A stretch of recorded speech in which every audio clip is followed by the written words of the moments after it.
Hi, I'm John Green. This is Crash Course World History, and today we're going to return, sadly for the last time on Crash Course, to China. By the way, Stan brought cupcakes. Oh, good.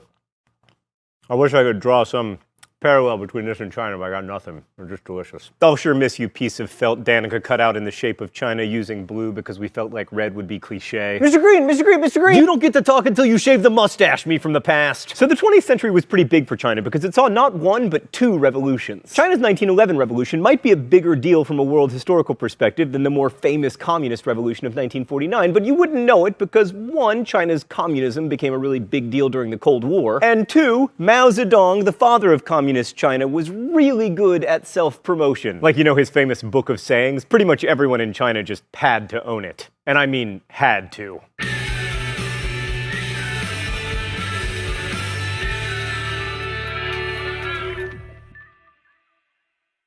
So as you no doubt recall from past episodes of Crash Course, China lost the Opium Wars in the 19th century, resulting in European domination, spheres of influence, etc., all of which was deeply embarrassing to the Qing dynasty and led to calls for reform. One strand of reform that called for China to adopt European military technology and education systems was called self-strengthening, and it probably would have been a great idea considering how well that worked for Japan. But it never happened in China. Well, at least not until recently. Instead, China experienced the disastrous anti-Western Boxer Rebellion of 1900, which helped spur some young liberals, including one named Sun Yat-sen, to plot the overthrow of the dynasty. Oh, it's already time for the open letter? An open letter to Sun Yat-sen. Oh, but first let's see what's in the secret compartment today. Oh, more champagne poppers. Stan, at this point, aren't we sort of belaboring the fact that China invented fireworks? Wow. That is innovation at work right there. We used to not be able to fire off one of these, and now we can fire off 6 at a time if you count the 2 secret ones from behind me. Dear Sun Yat-sen, you were amazing. I mean, the Republic of China calls you the father of the nation. The People's Republic of China calls you the forerunner of the democratic revolution. You're the only thing they can agree on. You lived in China, Japan, the United States. You converted to Christianity. You were a doctor. You were the godfather of an important science fiction writer. But the infuriating thing is that you never actually got much of a chance to rule China, and you would have been great at it. I mean, your 3 principles of the people, nationalism, democracy, and the people's livelihood, are 3 really great principles. I mean, the problem, aside from you not living long enough, is that you just didn't have a face for Warhol portraits.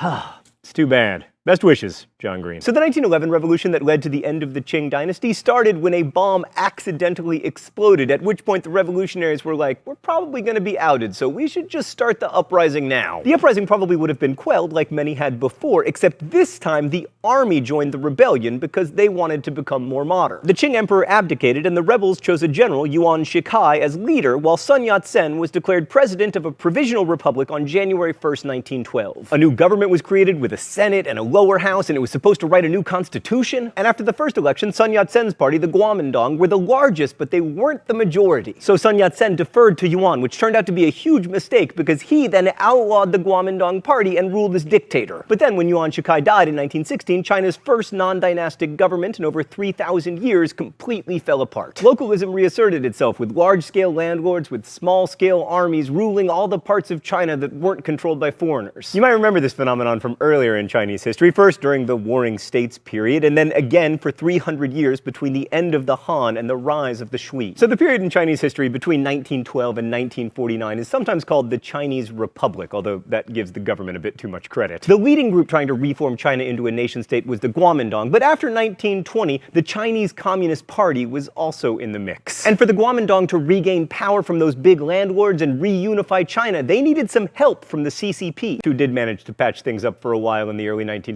you know, for the sake of the kids. But then Sun Yat-sen died in 1925, and the alliance fell apart in 1927 when Kuomintang leader Chiang Kai-shek got mad at the communists for trying to foment socialist revolution, to which the communists were like, but that's what we do, man, we're communists. Anyway, this turned out to be a bad breakup for a bunch of reasons, but mainly because it started a civil war between the communists and the nationalists. We're not going to get into exhausting detail about the Civil War, but spoiler alert, the communists won. There are a few things to point out. First, even though Mao emerged victorious, he and the communists were almost wiped out in 1934, except that they made a miraculous and harrowing escape, trekking from southern China to the mountains in the north in what has become famously known as the Long March. Second, for much of the time the Kuomintang was trying to crush the CCP, significant portions of China were being occupied and/or invaded by Japan. Thirdly, the communists were just better at fighting the Japanese than the nationalists were, in spite of the fact that Chiang Kai-shek had extensive support from the US. And each time the nationalists failed against the Japanese, their prestige among their fellow Chinese diminished. And it wasn't helped by nationalist corruption or the collection of onerous taxes from peasants, or stories about nationalist troops putting on civilian clothing and abandoning the city of Nanking during its awful destruction by the Japanese army in 1937. Meanwhile, the communists were winning over the peasants in their northwestern enclave by making sure that troops didn't pillage local land and giving peasants a greater say in local government. Now, that isn't to say that everything was rosy under Mao's communist leadership, even at its earliest stages. By the way, that is an actual chalk illustration.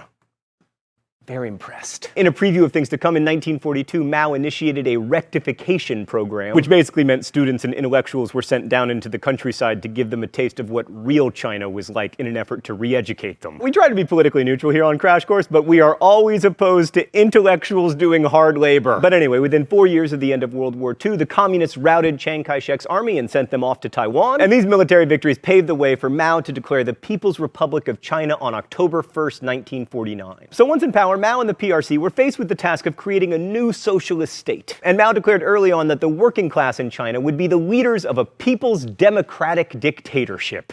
Oh, democratic dictatorships, you're the best. It's all the best parts of democracy and all the best parts of dictatorship. You get to vote, but there's only one choice. It takes all the pesky thinking out of it. The PRC promised equal rights for women, rent reduction, land redistribution, new heavy industry, and lots of freedoms, including freedoms of thought, speech, publication, assembly, association, correspondence, person, domicile, moving from one place to another, religious belief, and the freedom to hold processions or demonstrations. Yeah, no. Even putting aside the PRC's failure to protect any of these rights, Mao's China wasn't much fun if you were a landlord, or even if you were a peasant who'd done well. Land redistribution and reform meant destroying the power of landlords, often violently. But centralizing power and checking individual ambition proved difficult for the government, and it was made harder by China's involvement in the Korean War, which helped spur the first mass campaign of Mao's democratic dictatorship. Designed to encourage support for the war, the campaign was called the Resist America and Aid Korea campaign, and it resulted in almost all foreigners leaving China. A second campaign against counter-revolutionaries was much worse. People suspected of sympathizing with the Kuomintang or anyone insufficiently communist was subject to humiliation and violence. Between October 1950 and August 1951, 28,332 people accused of being spies or counter-revolutionaries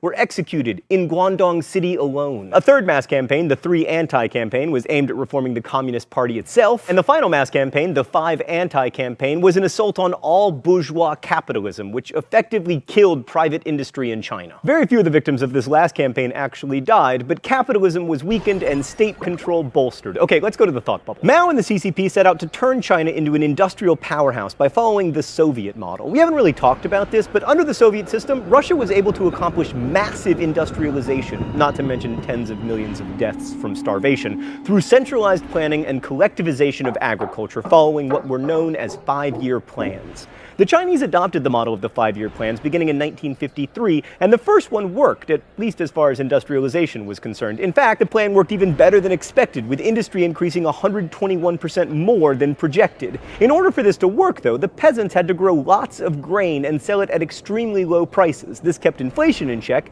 and saving was encouraged by the fact that the 5-year plan didn't have many consumer goods, so there was nothing to buy. For urban workers, living standards improved, and China's population grew to 646 million. So far, Mao's plan seemed to be working, but there was no way that China could keep up that growth, especially without some backsliding into capitalism. So Mao came up with a terrible idea called the Great Leap Forward. Mao essentially decided that the nation could be psyched up into more industrial productivity. Among many other bad ideas, he famously ordered that individuals build small steel furnaces in their backyard to increase steel production. This was not a good idea. First off, it didn't actually increase steel production much. Secondly, it turns out that people making steel in their backyard who know nothing about making steel make bad steel. But the worst idea was to pay for heavy machinery from the USSR with exported grain. This meant that there was less for peasants to eat, and as a result, between 1959 and 1962, 20 million people died, probably half of whom were under the age of 10. Jeez, Thought Bubble, that was sad. And then in happier news came the Cultural Revolution. Just kidding, it sucked. By the middle of the 60s, Mao was afraid that China's revolution was running out of steam, and he didn't want China to end up just a bureaucratized police state like, most of the Soviet bloc. And the Cultural Revolution was an attempt to capture the glory days of the revolution and fire up the masses. And what better way to do that than to empower the kids? Frustrated students who were unable to find decent, fulfilling jobs jumped at the chance to denounce their teachers, employers, and sometimes even their parents,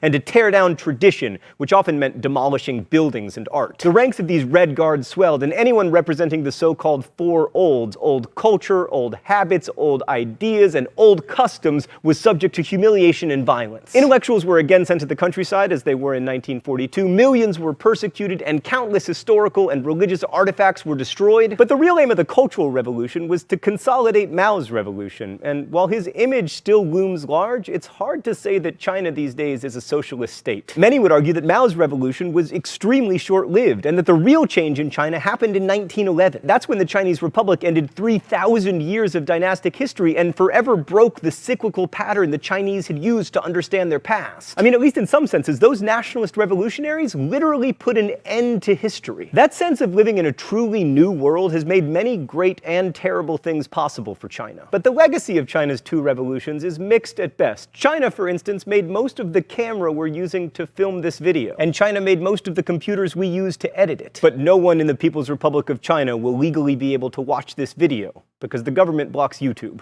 Thanks for watching. I'll see you next week.